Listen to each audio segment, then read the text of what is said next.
Proud supporters of Africa this week. Engine, with us, you are number one. Hello and welcome to this edition of Africa This Week, your wrap of what happened across the continent. I'm Mashudu Masutam. In this week's review of topical stories on the continent, we look at solutions to the ongoing strikes instigated by fuel subsidy cuts in Nigeria, as well as review a study on the impact of high fuel prices on the poor.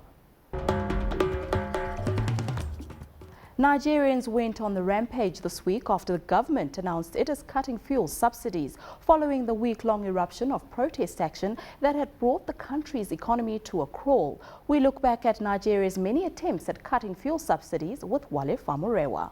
We'll start in 1993, and of course, we know that fuel subsidies have been in Nigeria well before then. But in 1993, we saw one of the first big moves to cut fuel subsidies in Nigeria, where the government moved the price of fuel from 70 kobo per litre to 50 kobo per litre. But what this graph will tell you clearly is that many attempts of the government to remove the fuel subsidies have always been resisted, and whenever they're resisted, the price comes down just a little bit. We see that in 1994, the price went on to 5 naira per litre, and then very quickly moved on to 11 naira per litre.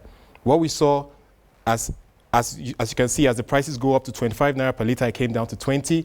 Then from 30 naira per litre, came down to 22. Especially in 2000, we saw massive protests similar to what we're seeing in Lagos today. And we'll move on to the next graph here. We see that in 2002, the price was at 26 naira per litre. I moved on to 34 naira per litre, and very quickly moved on to 70 naira per litre. And for the first time in 2007, we actually saw some concessions by the government to bring down the price to 65 naira per litre. And then, of course, in January 1, 2012, we saw the big one. The government decided to remove the subsidies totally, moving the price of petrol to 141 naira per litre. As I mentioned, they removed the subsidies. Nigerian economist and CEO of financial derivatives, Bismarck Ruwani, has put forward some suggestions on how Nigeria can resolve its current fuel subsidy crisis. He had this to say. Countries have to pay the price for change. This kind of structural change doesn't come easily. When you compare 158, let us say the total GDP is 49 trillion for a year. If you take 1 week or 10 days out of that, the productivity gains that will come because of the structural change that is going to be, that we envisage, will more than compensate for these losses. If that's the price Nigeria has to pay to carry out this structural change, because the regulation of that industry is absolutely and totally imperative, we must do it, right? We must. No country can continue to subsidize consumption because you are building a parasitic society, and that is what is happening. You've made your people addicted to a subsidy. And what happens to an addict, right? If the pusher pulls off the cocaine, the addict is finished. And that's it. Are you going to go by withdrawal syndromes, or are you going to go and put the addict into cold turkey? That's where we are. First and foremost, we've got to get out of this bind. The president is in a cul-de-sac, that is, he's between a rock and a hard place.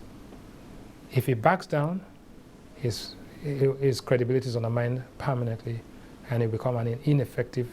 In fact, it will become more than a lame duck, probably a dead duck. If he holds the line, he will be considered intransigent. So, what kind of resolution can actually create a win-win situation? The kind of resolution I see is that you defer the date of implementation, you announce much more practical and tangible benefits and cutbacks on public expenditure, right? And you involve different stakeholders in the process of how to use the savings that will emerge from this whole process. For example, if the president was to announce that all Nigerians who are admitted to top universities in the world will be on automatic scholarship, if he was to announce that the school fees in federal government colleges, right, has been cut by 50% for the next 5 years. If he was to announce that all Nigerians in diaspora who have particular qualifications will be automatically brought back to Nigeria free of charge and paid a salary for at least 1 year, so they're not stuck in unemployment. If he was to announce that the health programs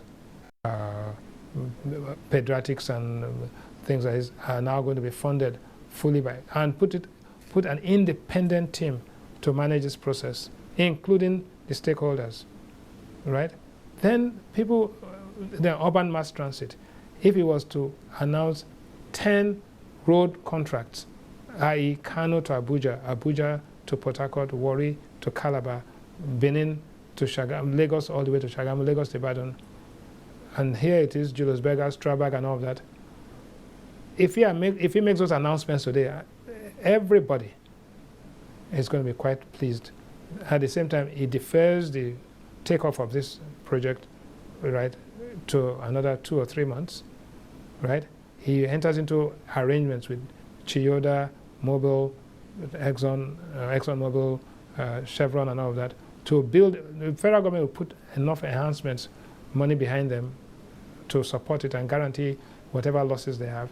Meanwhile, these guys will come in and immediately commence the building of brand new modern refineries, 4 or 5 across the country, which make us export-led and all that.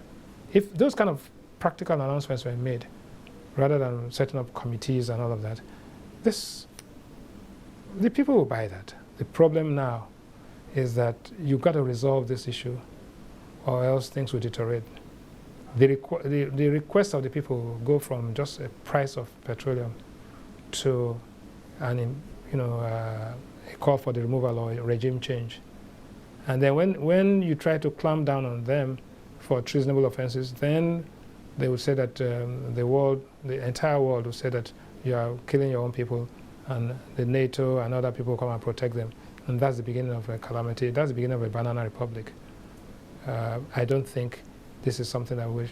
So the federal government of Nigeria is fully aware of the risks of doing nothing. We then took a more comprehensive look at the effect of fuel taxes on the poor. We spoke to Thomas Stinner, Professor of Environmental Economics in Gothenburg and Washington, lead author of a recent report on fuel hikes and taxes across 25 developing nations. I think this is a very tragic development, and of course our thoughts must go to the several people who have been shot dead in Nigeria. It's really tragic. It's doubly tragic because it's actually a very sensible thing to do, is to abolish fuel subsidies. It is quite unreasonable in a poor country like Nigeria to take budget money and subsidize something that is mainly used by the middle class and upper class. It's much better to subsidize something that is badly needed by the poor. I'm glad you've mentioned this dichotomy between the poor and the middle class, because some people are saying, you know, although we're talking about the welfare of all Nigerians, it doesn't actually impact the welfare of all Nigerians. The people who benefit from fuel subsidies, as you're saying, are the middle class, the people who have cars, are those who are importers of fuel, marketers of fuel. The poor don't really feature in this equation. So why are we making it a big social issue in a country like Nigeria? I think that the people who stand to benefit are various, and the middle class and upper class are one. There are also, importantly, some oil companies involved, I think, in smuggling. If the state subsidizes the fuel, then it's very tempting to sell it to neighboring countries where it's unsubsidized. And when these people are about to lose their privilege and their corrupt business, they will take to the streets and try to create as big a confusion as they can. And they won't go out and say, don't touch my smuggling money, don't touch my Porsche or my Mercedes. They will go out and say, this is bad for the poor. But that's not true, but still people are fooled. All right, now when we talk about the poor, how are they impacted by issues like fuel subsidies, petrol taxes? I suppose it's on the question of the delivery of basic social services. Where does it work well? Well, I think it's a simple-minded analysis is that it's best if everything is free. So free petrol would be good, free food would be good, free clothing would be good. But in a realistic economy, we have to pay the price of goods. And the government has a very limited budget with which it can subsidize things. It's much better if the government subsidizes education, health, water and sanitation, roads, and a few other things, subsidizing petrol just is far down on the list, and it's, in my opinion, rather the opposite. It is a good that should be taxed. Professor, give us best practices. I mean, just coming from Scandinavia, where you also teach, people often cite the example of Norway, for instance, as being an oil-producing country that's used oil revenues for broader infrastructure and social development, that's used high taxes for broader public goods spending, and as a result, people buy into a system of high taxes and high levies because they can see the fruits of their labor. What lessons can we learn from places like that? Yes, I was very recently in Norway, and it has the most expensive fuel, just about the most expensive in Europe. It's certainly even more expensive than in Sweden. And they put the revenues of the oil money into a fund. The fund is used for big development projects and for as an investment for the future. After the break, more stories making headlines this week.